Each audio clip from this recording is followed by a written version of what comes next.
the experience of having the constant flux of changing sense perceptions left me with a sense that there was nothing solid to hold on to in reality, and so this is not a great, this is not the argument for the existence of God that I would repose in which I would repose great trust. I'm not trying to persuade anyone by this. I'm just telling what my experience was at this point. I later found what I think are very, very persuasive arguments, both philosophically and scientifically.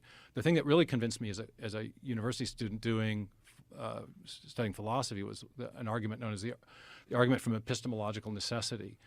The fundamental question in modern philosophy that has really just been a stumper and has led to this whole postmodern turn where people don't think there's no objective basis for any reality is the question of the reliability of the human mind. On what basis can we trust the way our minds process all that sensory information? This goes back to Hume and Kant and some of the philosophers in the Enlightenment period. Hey, stay tuned. I just wanted to let you know that at the end of this video, I'm going to be giving some of my comments and suggestions. And whenever conversations like this come up, I'm going to challenge us to think a little bit more deeper and critically. All right, with that being said, let's keep going. On what basis can we trust the way our minds process all that sensory information? This goes back to Hume and Kant and some of the philosophers in the Enlightenment period. And from that point forward, there was a great doubt. Maybe we can't trust our minds. Maybe we can't trust. We have all these things we assume about reality in order to make sense about reality. That every cause has an effect, for example. But we can't prove those things. We have to use those assumptions in order to know anything at all. And I encountered this argument that suggested, well, if we try to justify our ability to know the world around us by empirical data, by things we observe, this was Hume's argument. You can't do it. He was a radical empiricist and found that in order to make any sense of the sense impressions he had to presuppose the uniformity of nature. But to prove the uniformity of nature, he had to make reference to sensory observations, and so he was arguing in a circle. And so it came down, you couldn't justify the reliability of assumptions we make in our minds by observing the world. You had to use those assumptions to make sense of the observations. But if you presupposed that our minds were made by a benevolent creator who gave us those assumptions in order to make sense of the world that he also made, then there was a principle of correspondence between the way the mind worked and the way the world worked, in which case we could trust the basic reliability of the mind. And this turns out to be one of the key foundational assumptions that gave rise to modern science. It was called the idea of intelligibility. Newton, Boyle, Kepler, the great founders of modern science, thought that nature had secrets to reveal. There were patterns there to be revealed that we could understand because our minds had been made in the image of the same rational creator who had built rationality and design and pattern and lawful order into the world. Do you believe in evolution? I believe in, I believe in microevolution. I believe that there are real evolutionary processes. I'm skeptical about what's called universal common descent, the idea that all living forms have evolved from one single common ancestor. I'm profoundly skeptical about chemical evolution, the idea that the non-living chemicals in a prebiotic ocean or prebiotic soup arrange themselves to form the first living cell.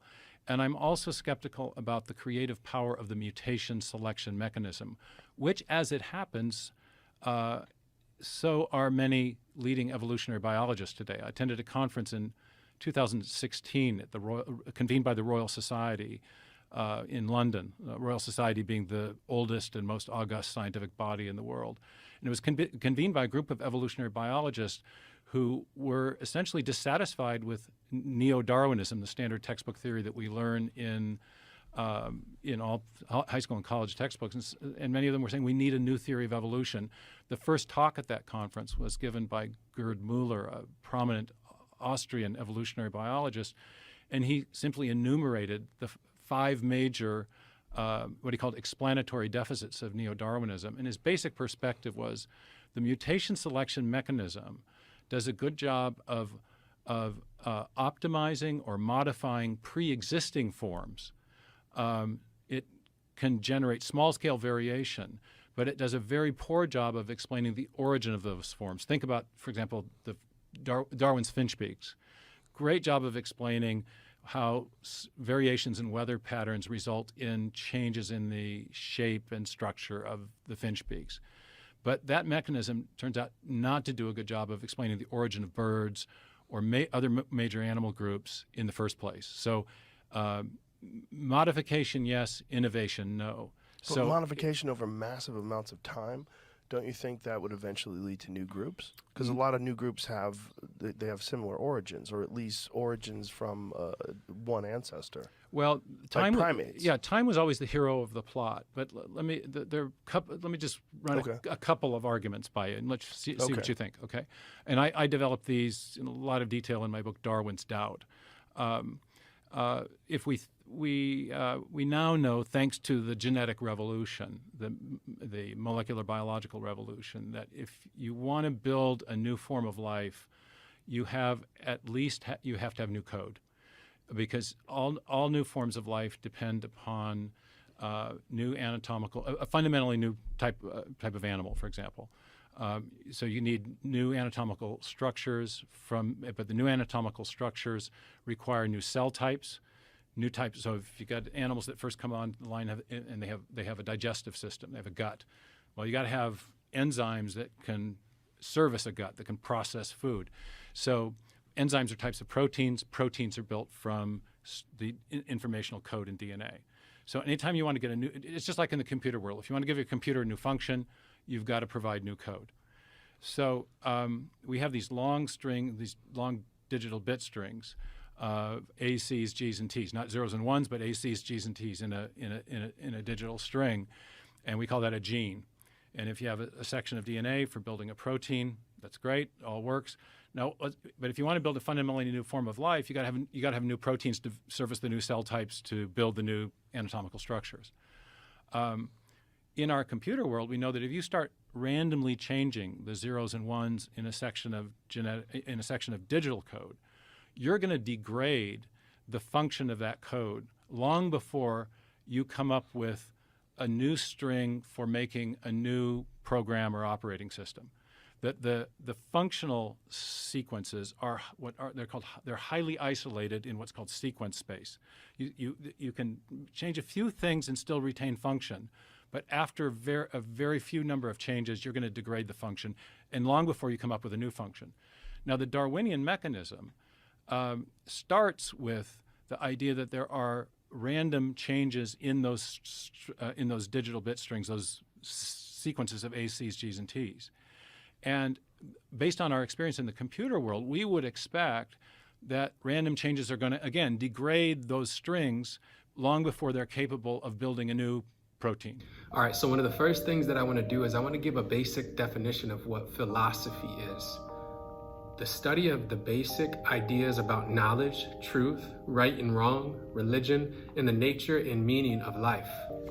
I bring this up because scientists also do philosophy. They study, they create theories or probabilities based on what science is trying to explain. And the reason that I bring this up is because we've often heard it said that scientists are bad philosophers. Now, this can be very true whether it be a Christian scientist or an atheist scientist. Sometimes we're just bad at philosophy. But the reason that I bring this up is because in one of my other videos, where I believe it was Richard Dawkins and Piers Morgan having a discussion about the creation of the universe and what was there before.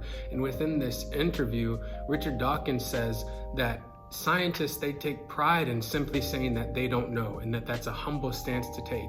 And within that video, I said also creationists or Christians, they also take pride in simply saying that they don't know as well. And within the comments, there were people reiterating what Richard Dawkins was saying, that scientists don't try and explain anything. They just simply let the data be what the data is. But I find it quite ironic that the very person, that being Richard Dawkins, who is saying this, and the people that are commenting on behalf of Richard Dawkins don't realize that he wrote an entire book to try and debunk the authority of creationism, where he wrote in his 2006 book, The God Delusion. What Dawkins is doing in this book is he's using the same scientific data, suggesting that it points to a lack of God. He's going outside of the science and saying saying this is what the science is pointing to.